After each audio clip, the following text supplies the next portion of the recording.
Glória a Deus, que a graça e a paz do nosso Senhor Jesus Cristo estejam no seu coração. Amém, meu irmão? Nós vamos dar continuidade ao nosso estudo querigma da Palavra de Deus. E nós estamos falando nesses dias sobre eleição, né? Sobre a escolha divina, sobre a soberania de Deus, sobre aqueles que Deus escolhe. E essa palavra é tão poderosa, né? Eu não sei quanto a você, mas eu tenho sido muito edificado sobre essas verdades, que estão aqui nos capítulos 8, né? Nós já falamos sobre ele, mas agora nós chegamos no capítulo 9. E o capítulo 9, de Romanos, ele fala exatamente sobre isso. Esse é o assunto do capítulo 9, a eleição divina. Deus é um Deus que escolhe de maneira soberana. E é um assunto que tem que queimar no nosso coração, né? Saber que você foi escolhido, isso é tão poderoso, isso é tão gratificante, isso é tão maravilhoso, isso é tão confortante para nós. E na última aula, né, nós falamos acerca de alguns pontos importantes dentro da eleição, dentro da doutrina da eleição. Falamos sobre predestinação, falamos sobre eleição. E, né, eu disse para você que o capítulo 9 de Romanos na verdade, Paulo respondendo alguns questionamentos. O primeiro questionamento, então, nós já respondemos nas aulas passadas. O primeiro questionamento que surgiu foi: então quer dizer que a promessa de Deus falhou? Nós vimos que não. A promessa de Deus não falha. Deus não pode falhar. Aquilo que ele prometeu, ele vai cumprir. Aquilo que ele falou, ele vai fazer. Essa que é a verdade. E aí, surge um segundo questionamento. E o segundo questionamento está ligado à afirmação anterior. Se Deus escolhe de maneira soberana, se é Deus que escolhe, né, quem vai ser e quem não vai ser, se a salvação está ligada à escolha divina e não a nós, não a mim, não a você, então alguém poderia pensar: então Deus é injusto. Deus é injusto a fazer suas escolhas de maneira soberana. Como que Deus quer me responsabilizar se isso não tem nada a ver comigo? Alguém podia pensar. E aí Paulo responde a essa pergunta agora. Eu quero responder então a essa pergunta. Olha o que diz capítulo 9, pega a sua Bíblia, Romanos, capítulo 9, verso 14. Olha o questionamento. Que diremos, pois? A injustiça da parte de Deus? A resposta de Paulo é: de modo nenhum. Você sabe, esse de modo nenhum, vale a pena falar sobre isso? A expressão de modo nenhum aqui no livro de Romanos, na verdade, a tradução dela, de maneira mais clara, seria uma expressão como que eu posso dizer? É uma resposta um pouco mais enfática. Então, quando Paulo fala de modo nenhum, é mais ou menos assim: Deus me livre de pensar um negócio desse. Você está louco? Como que você pensa algo assim? Como que você diz isso? Como que você fala algo dessa forma? Porque alguns podem pensar: então Deus é injusto? Não, claro que não. É óbvio que Deus não é injusto. Aí ele responde: pois ele diz a Moisés: terei misericórdia de quem me aprover, terei misericórdia. E compadecer-me-ei de quem me aprover ter compaixão. Assim, pois, não depende de quem quer ou de quem corre, mas de Deus usar a sua misericórdia. Olha que coisa poderosa. Não depende de quem quer ou de quem corre, mas de Deus usar a sua misericórdia. Porque está escrito: por isto mesmo te levantei, para mostrar em ti o meu poder, e para que o meu nome seja anunciado por toda a terra. Deus está falando isso aqui para Faraó, lá no Egito. Lembra? Quando Deus endurece o coração de Faraó, muitos leem aquele texto, né, no momento das 10 pragas, quando Moisés está tirando o povo do Egito, e a Bíblia fala que várias vezes o coração de Faraó se endureceu, e Deus endureceu o coração de Faraó. E alguns perguntam: se aquela era a vontade de Deus, por que ele endureceu o coração de Faraó? Paulo responde aqui. Logo, verso 18, tem ele misericórdia de quem quer, e também endurece quem lhe apraz. Então pergunta, você sabe, a resposta de Paulo é: claro que não. Deus não pode fazer isso. Deus tem misericórdia de quem ele quer. Deus tem misericórdia de quem ele quiser ter misericórdia. Essa é a resposta de Paulo. E aí, presta atenção que isso é importante você entender. O que Paulo está dizendo é que, moralmente, Deus não é obrigado a ter misericórdia de ninguém. Não é. Essa que é a verdade. A verdade é que o homem lá no Éden fez uma escolha. A escolha do homem no Éden condenou todos. Todos estavam perdidos. Todos estavam indo para o inferno. Lembra que eu falei sobre o navio, sobre o mar? Então, voltando àquele exemplo que eu falei nas aulas passadas. É como se todos nós estivéssemos no mar. O mar da perdição. O mar vamos dizer assim, a condenação. Todos nós estamos morrendo nesse mar. Todos nós estamos condenados. Todo homem, como eu já disse para você, já nasce nessa terra debaixo de condenação. Essa que é a verdade. Agora, Deus, então, diante desse mar de pessoas morrendo, Deus usa, então, da sua misericórdia. E aí, a misericórdia de Deus, eu posso dizer que é a base da sua escolha. Falei para você que nós não sabemos muito a base da escolha, mas uma coisa é certa. Deus escolhe segundo o quê? Segundo a sua misericórdia. De acordo com a sua misericórdia. Agora, ele mesmo diz que ele tem misericórdia de quem ele quiser. Significa que a misericórdia não é um atributo imutável de Deus. Porque existem coisas em Deus que são imutáveis. Por exemplo, Deus é justo. Ele não pode deixar de ser justo. Deus é amoroso, ele não pode deixar de amar. Então, muitas coisas, você sabe, Deus não pode mudar. Isso é verdade. Porque isso faz parte dele, da composição dele, faz parte do seu caráter.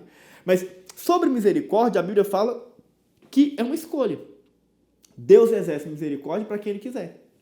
E se ele não quiser, ele também faz. Por quê? Porque ele é Deus. E sendo Deus, ele pode fazer o que ele quiser. Essa que é a verdade. Então, o que Paulo está dizendo é o seguinte, é que qual que foi, vamos dizer assim, onde se originou a nossa salvação? A nossa salvação se origina na misericórdia de Deus. Percebe? Estamos aqui porque um dia ele teve o quê? Misericórdia de nós. Agora, sabe uma coisa poderosa que vale a pena comentar aqui? É que a misericórdia de Deus é a fonte da salvação, podemos assim dizer. Deus nos salvou por meio disso. Mas você sabe, a consumação da salvação, ou o meio e o fim da nossa salvação, não é a misericórdia, é a justiça. Você fala, pastor, me explica melhor esse negócio que eu não entendi direito. Eu vou explicar para você. Então vamos lá, presta atenção. Deus usa de misericórdia, sim ou não? Sim, e ele escolhe. Uma vez que ele escolhe, então todas aquelas coisas que eu já falei para vocês sobre redenção, sobre propiciação, né, sobre tudo que nós falamos, justificação, acontece na sua vida. Ele te escolheu e agora ele te colocou nesse caminho da salvação. Ele te escolheu e te colocou no navio. O navio é quem? Cristo. E a grande característica desse navio é que esse navio é o quê? Justo. Entende? Esse navio é justo. Então ele pega você e coloca você dentro do navio que é justo. Significa que agora Cristo se tornou da parte de Deus a sua justiça. Você foi o quê? Justificado. Amém? Presta atenção. Agora, tudo que Deus vai fazer na sua vida se baseia aonde? Na justiça. Naquilo que Cristo fez. Por quê? Porque Deus é justo. E sendo justo, ele não pode imputar para mim e para você nenhum tipo de condenação ou pecado. Por quê? Porque tudo já foi resolvido. Percebe? Então é baseado na justiça dele, que hoje ele nos perdoa. É baseado na justiça dele, que hoje nós temos acesso a ele. É baseado na justiça dele, que o propósito dele vai se cumprir em nossa vida. Então tudo acontece por meio agora dessa justiça, que é o que eu já falei aqui para você. Percebe? Por quê? Por que tudo agora se baseia na justiça? Porque agora, em relação a isso, Deus não pode voltar atrás. O que eu estou falando para você é o seguinte, é que se Deus escolheu você pela misericórdia e colocou você dentro do navio, Deus não pode voltar atrás quanto a isso. É por isso que para nós salvação é uma coisa resolvida. Eu já falei para você e volto a falar, quem é filho é filho.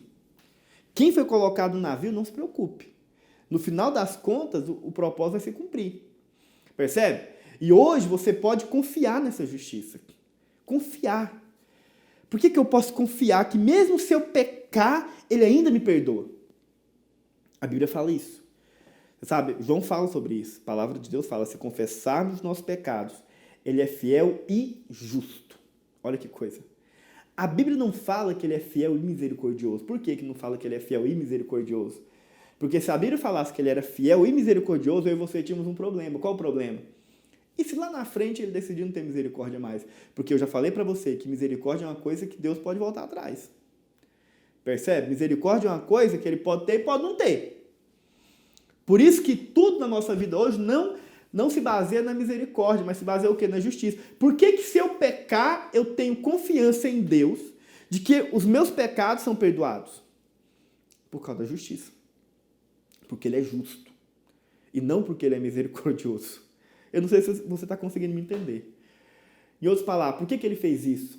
Para que você nunca tivesse preocupação de que ele um dia voltaria atrás quanto à decisão que ele tomou. Uau, meu Deus do céu, que coisa poderosa.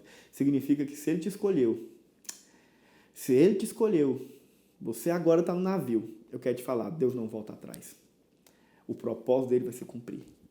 E hoje, não interessa o que você faça, deixe de fazer. Você pode chegar nele e pedir perdão. Pastor, eu acabei de pecar. Eu quero te falar, você tem um advogado junto ao Pai, o seu intercessor, que intercede por você em todo o tempo.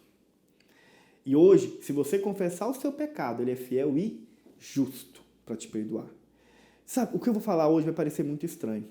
Talvez alguns podem até chamar de heresia, não sei, mas é a verdade da palavra. Não tenho medo de falar. Sabe, hoje, quando nós oramos a Deus, por exemplo, pedindo perdão pelos nossos pecados, quando confessamos os nossos pecados, muitas vezes nós apelamos para aquilo que não deveríamos apelar. Porque a maioria de nós, quando peca ou erra, fala, ô Senhor, tem misericórdia de mim, não é verdade? Apelamos para quê? Para misericórdia. Você sabe que, na verdade, nós deveríamos apelar, não era para misericórdia? Porque, como eu disse para você, misericórdia é uma coisa que Deus pode ter e pode não ter. Entende? Por isso, nós deveríamos apelar para quê? Para a justiça. Pastor, e quando eu peco hoje, qual que é a base do meu perdão? A justiça ou a misericórdia? Não é a misericórdia. Porque, como eu disse para você, misericórdia ele pode ter e pode não ter. Qual que é a base do seu perdão? É a justiça. Porque justiça é uma coisa que Deus não pode negar. Ele é justo. Percebe? Então, em outras palavras, você sabe que a nossa confissão de pecado, infelizmente, ela ainda é errada. Mas eu confesso para você que eu também oro assim. Porque você sabe, essa que é a verdade. Muitas vezes é uma questão de entendimento mesmo. Mas sabe qual que é a verdadeira forma de orar diante do pecado? Senhor, o Senhor tem que me perdoar. Aí você fala, Deus me livre de fazer uma oração assim, estranha. Deus tem que me perdoar. Mas você sabe, essa é a verdade. Deus tem que te perdoar. Não estou dizendo para você que foi eu que coloquei ele nessa posição. Deus me livre, com toda a reverência. É óbvio que não. Mas a verdade é que foi ele mesmo que colocou. Deus mesmo colocou na posição de ter que perdoar você. No momento em que Cristo morreu na cruz. Pagou os preços, pagou a dívida, me justificou. E eu agora estou nele, porque eu estou nele. Deus é obrigado a me perdoar. Acredite em mim. Ele não é moralmente obrigado a ter misericórdia, mas ele é obrigado a perdoar. Por quê? Porque o perdão não é baseado na misericórdia, o perdão é baseado na justiça. A escolha é na misericórdia, mas o perdão é na justiça. Eu não sei se eu consegui explicar para você, mas essa é que é a verdade. Entende? Agora, voltando aqui para o assunto, o que Paulo está querendo dizer para nós é que Deus quer, a soberania de Deus é uma das formas dele se mostrar. Então, ao escolher Moisés, Deus estava mostrando que ele era um Deus misericordioso, que ele é um Deus de misericórdia. É verdade, isso é verdade mesmo. Mas, ao mesmo tempo, ao escolher Faraó e endurecer o coração de Faraó, ele também está se demonstrando como um Deus que é justo. E aí eu pergunto, mas como assim? Como que eu entendo isso? Simples, presta atenção.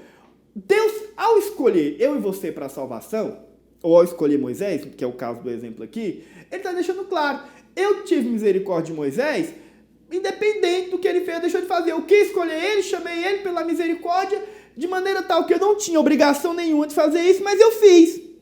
Porque, na verdade, Moisés também merecia, a condenação. Mas eu escolhi. E tive misericórdia dele. Eu posso, porque eu sou Deus. Agora, em relação ao Faraó, ele já era duro. Percebe? Eu só endureci aquilo que já estava endurecido. Essa que é a verdade. E ele já, em outras palavras, ele já estava condenado. Eu só deixei que ele fosse. Eu te pergunto, isso me torna injusto? Claro que não. Uai, eu só permiti que ele fosse para onde ele tinha que ir, isso é justiça. Agora, se eu quiser usar de misericórdia para com o outro, eu uso. Isso me faz injusto. Você sabe, em outras palavras, nenhuma das duas coisas são injustiça. Nem mostrar misericórdia para aquele que não merece, porque de fato nós não merecemos, mas nem mostrar justiça para aquele que já está condenado. Por que Deus seria injusto ao fazer isso? É isso que ele está dizendo. Então a conclusão é essa, Deus não é injusto. O homem é pecador, ninguém merecia ser salvo, estava todo mundo para o inferno. Percebe? E ele, dentre esses todos que estão indo para o inferno, escolheu uns para a salvação, outros ele permitiu que fosse para a condenação. Entende o que eu estou falando? Não é que ele escolheu para a condenação. Eles já estavam lá, foi escolha deles. O homem escolheu isso, ele só deixou. Ele só permitiu. Mas porque ele é misericordioso, ele escolheu outros para serem salvos. Essa é que é a verdade. Se ele exerce misericórdia, ele é livre para expressá-la a quem que ele quiser. Isso não torna ele injusto. Entende o que eu estou falando? Essa que é a verdade. Mas aí, alguém ouvindo algo assim, ficaria um pouco chateado. E aí viria um terceiro questionamento, que quer o quê? Olha o verso 19. Tu, porém, me dirás, de que se queixa ele ainda? Pois quem pode resistir à sua vontade? Aí alguém podia pensar, então presta atenção, como que Deus, então, está me culpando? Ou como que Deus permite que o homem seja condenado, se homem nenhum pode resistir à sua vontade? Porque se Deus quer fazer algo, ele faz. É verdade. Se Deus quer fazer algo, ele faz. Mas aí presta atenção. Me entenda. E se ele quiser fazer? O que Paulo responde. E se ele quiser fazer desse jeito? Alguém podia dizer. Então quer dizer que é ele que está deixando o homem ir para o inferno. Mas se ele quiser deixar? Entende? Falando? Ele é Deus. Ele pode fazer o que ele quiser. O que Paulo está respondendo aqui é se Deus endurece que ele quer, se Deus é Deus, ele pode fazer o que ele quiser. Por quê? Porque ele é Deus. Percebe? Alguém podia pensar, mas então se Deus endurece quem ele quer, como que ele ainda pode nos condenar pelos pecados? Parece estranho. Ou alguém podia falar, e se a salvação é inteiramente de Deus, e se nós não podemos resistir à sua vontade, como que ele nos condena? Aí Paulo responde. E a resposta de Paulo é tão interessante. Olha o que ele fala no verso 21. Olha o que ele fala. Perdão, no verso 20. Quem és tu, ó homem, para discutires com Deus? Porventura pode o objeto perguntar a quem o fez, por que ele me fez assim? Ou não tem o oleiro direito sobre a massa, para do mesmo barro fazer um vaso para honra e outro para desonra? E outra palavra, presta atenção no que Paulo está dizendo. Nós somos só o barro. Ele é o oleiro. Você sabe? E se ele quiser? Se você está questionando sobre isso, porque alguns questionam. Ele é injusto? Não. Ah, mas ele é mau também? Não. Ele não pode? Ele não tem direito? Em outras palavras, quem é eu? Quem sou eu? E quem é você para questionar a Deus? Você sabe, irmãos, acredite, nós não temos direito de questioná-lo, de censurá-lo. Sabe, de querer colocar a mão naquilo que ele está fazendo. Deus é Deus. E se ele quiser criar um vaso para desonra, ele vai criar. Porque ele tem direito sobre a massa. Em outras palavras, ao invés de ficar questionando a Deus, glorifique a Deus, porque você é um vaso para honra. Ele criou você para honra e glória a Deus por isso. Isso é uma maravilha. Mas se ele quiser criar um vaso para desonra, ele pode, porque ele tem direito. Percebe? É claro que Paulo aqui não está questionando, ou Paulo não está aqui brigando, vamos dizer assim, com aqueles que muitas vezes tentam entender as coisas com o coração sincero, mas com aqueles que questionam. Porque você sabe, deixa eu te explicar uma coisa muito interessante.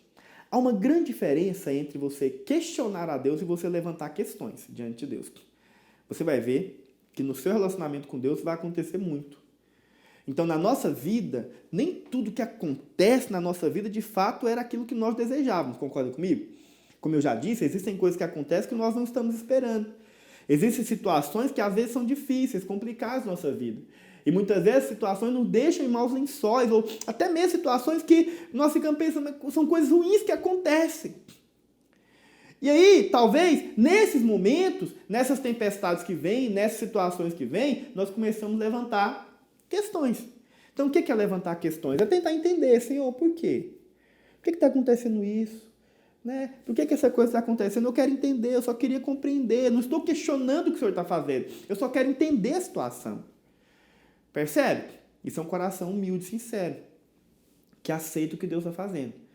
Mas, por outro lado, existem alguns arrogantes. É esses que Paulo está censurando aqui. Quem são os arrogantes? São aqueles que querem questionar Deus. Por que você deixou isso acontecer comigo? Por que você permitiu isso? Percebe? Isso é questionar. Ah, mas por que disso? Questionar Deus. Questionar a soberania de Deus. Os irmãos sabem, um dos grandes exemplos disso na Bíblia é Jó. Jó foi alguém que passou por uma situação muito difícil. E era crente, homem de Deus, diz a Bíblia. E é interessante porque o próprio Jó, em algum momento, começou a questionar Deus. E ele começou a questionar. Mas onde você está? Sabe? Por que você não está vendo o que está acontecendo comigo? Acaso você não... Isso é questionar o que Deus está fazendo. Vou falar para você, meu irmão. Não questione a obra de Deus. Não questione o que Ele está fazendo. Não se coloque nessa posição de questionar a mão de Deus. A invisível mão dele, que você não está vendo, mas que todas as coisas cooperam para o bem. No final, todo o propósito vai se cumprir. Mas, infelizmente, alguns tentam questioná-lo. Sabe? Questionar o que ele faz, questionar o que ele está fazendo. Eu sei, existem muitas questões que são difíceis. Mas, diante delas, não questione a Deus, a mão de Deus, a bondade de Deus, a soberania de Deus, a vontade de Deus, ou coisas parecidas. Essa que é a verdade. Você sabe, interessante, que Jó questionou a Deus. E a resposta que Deus dá para ele é muito poderosa. Olha o que a Bíblia fala. Lá em Jó, se você tem sua Bíblia, abre lá. Jó, capítulo 42, verso 3. Olha o que diz. Quem é aquele, como disseste, que sem conhecimento encobre o conselho? Na verdade, falei do que não entendia. Coisas maravilhosas demais para mim. Coisas que eu não conhecia. Sabe, essa é a resposta de Jó para Deus. Porque no momento em que Jó questiona a Deus, diz a Bíblia, Deus responde a ele. E quando Deus responde a ele, qual que é a resposta final de Jó? Eu não sabia do que estava falando. No final das contas, todas as vezes que nós questionamos a Deus, você vai perceber que você não sabe o que você está falando. Você não sabe. Cuidado. Cuidado para não questioná-lo, para poder questionar a sua vontade, o que ele está fazendo, o que ele está deixando de fazer. Eu sei, as situações não conseguimos entender. Não sabemos por que coisas ruins acontecem. E coisas ruins podem acontecer na vida de crentes também. Mas a grande verdade é que nosso Deus permanece sendo um Deus soberano sobre todas as coisas. Percebe? E não devemos questioná-lo jamais. Então Paulo fala, não questione o que ele está fazendo. Deus pode fazer o que ele quiser. Mas a segunda coisa que Paulo fala, aqui no verso 22, é o seguinte. Que diremos, pois?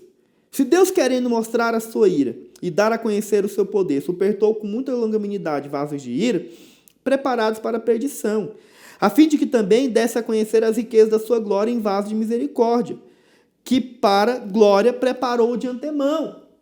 Então, o que Paulo está dizendo é o seguinte, Deus usa os vasos para, através deles, dar a conhecer principados e potestades, até mesmo a homens. Então, existem vasos de ira, porque esses vasos para ira mostram, de fato, que o nosso Deus é um Deus que se ira contra a iniquidade, que se ira contra o pecado, que vai trazer justiça sobre a terra e todas as coisas vão acontecer de fato. Então, isso nos revela que o nosso Deus, ele é irado contra tudo que é do mal, contra tudo que é pecado, contra tudo que é ruim. E ele se mostra através de vasos de ira. Mas, por outro lado, presta atenção, ele também demonstra graça e misericórdia com vasos que foram separados para a glória. Essa que é a verdade. Mas isso também não quer dizer que ele criou vasos para a ira. Ele não criou essas coisas. Mas isso quer dizer o seguinte, que essas coisas existem.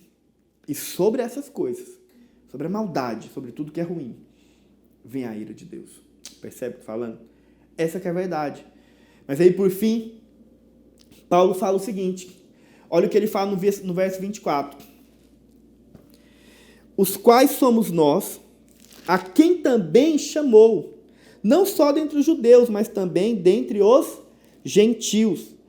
Assim como também diz em Oséias, chamarei povo meu ao que não era meu povo, e amada a quem não era amada. E no lugar em que lhe disse, vós não sois meu povo, ali mesmo serão chamados filhos de Deus vivo. Mas relativamente a Israel, dele clama Isaías. Ainda que o número dos filhos de Israel seja como a areia do mar, o remanescente é que será salvo. Porque o Senhor cumprirá a sua palavra sobre toda a terra, cabalmente, em breve, como Isaías já disse. Se o Senhor dos Exércitos não nos tivesse deixado descendência, ter-nos-íamos tornado como Sodoma, semelhantes a Gomorra.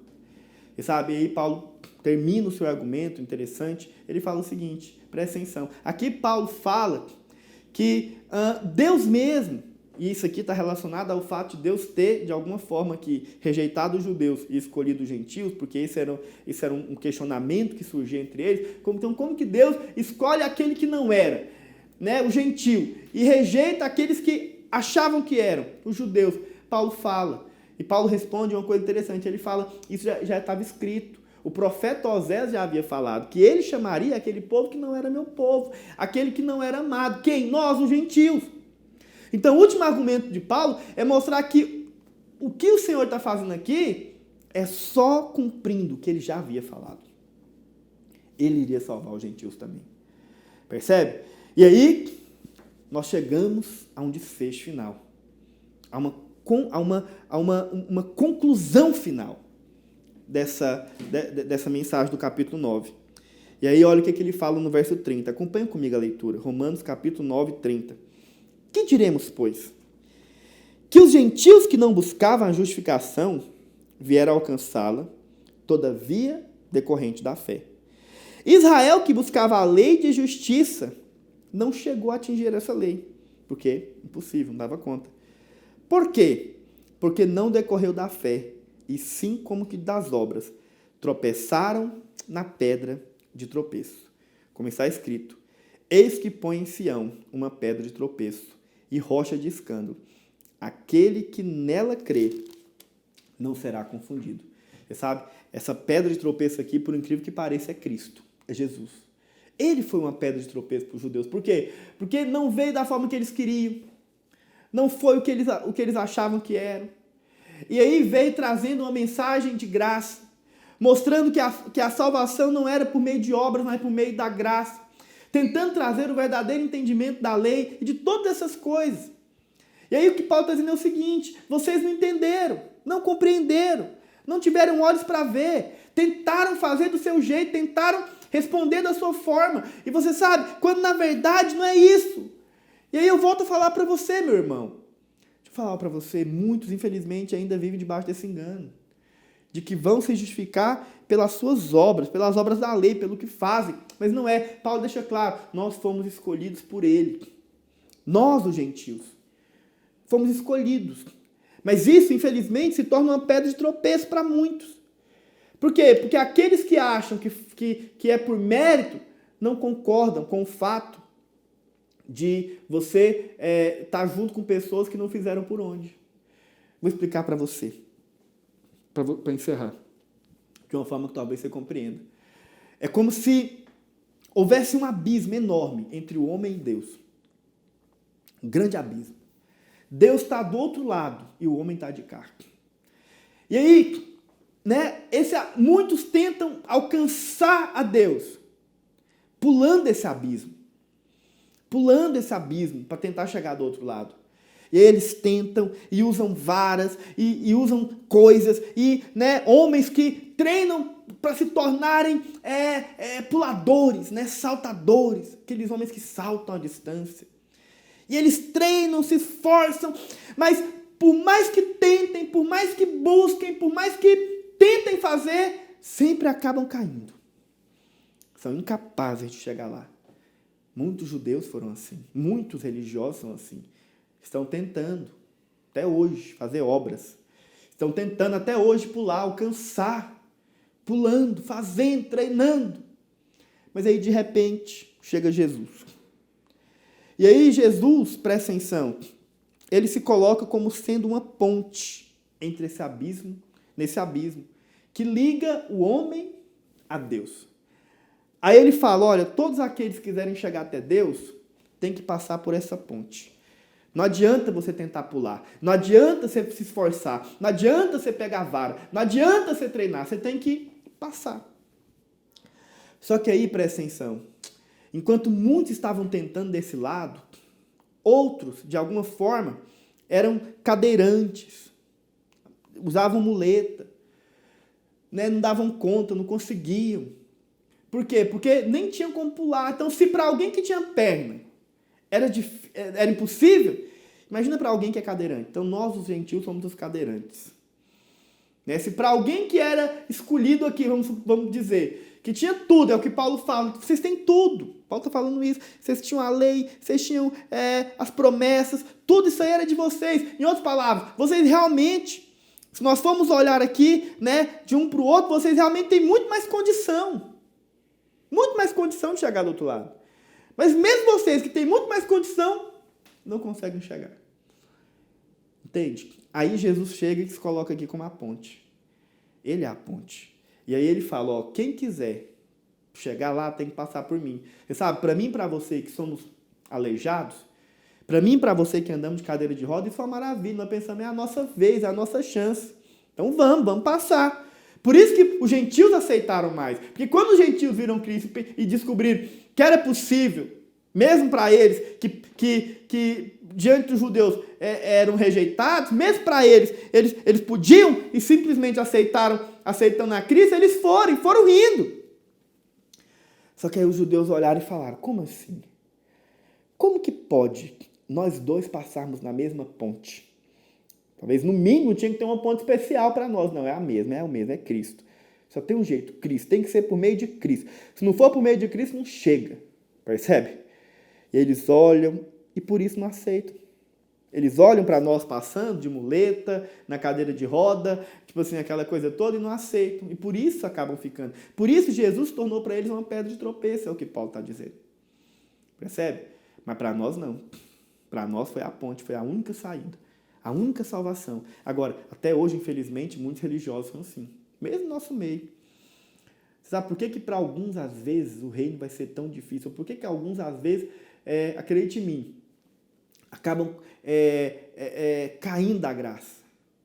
Porque eles não aceitam que a mesma graça que pega esse, que é perfeito, vamos dizer assim, perfeito no sentido de faz tudo certinho, também alcança o outro, que é terrivelmente pecador. Que apronta todas. O mesmo amor que me alcançou, alcança a qualquer um. Percebe? O amor que te alcançou, alcança o outro também. E aí muitos, infelizmente, não aceitam estarem no mesmo barco. Mas eu quero te falar, quanto a isso, né, não há distinção. A Bíblia fala que o amor é um para com todos. Não há distinção entre judeu nem grego. Todos pecaram, destituídos. Todos pecaram e precisam. E a única forma de ser salvo é por meio de Cristo para ambos. Eu não sei se você está entendendo o que eu estou falando. Espero que eu esteja esclarecendo. Mas isso mostra o tamanho da graça de Deus para mim e para com você. Amém, meu irmão? Que você seja tremendamente abençoado. Sabe, continue assistindo nossas aulas. Com certeza você vai ser tremendamente edificado. Amém? Deus abençoe a sua vida. Em nome de Jesus. Aleluia.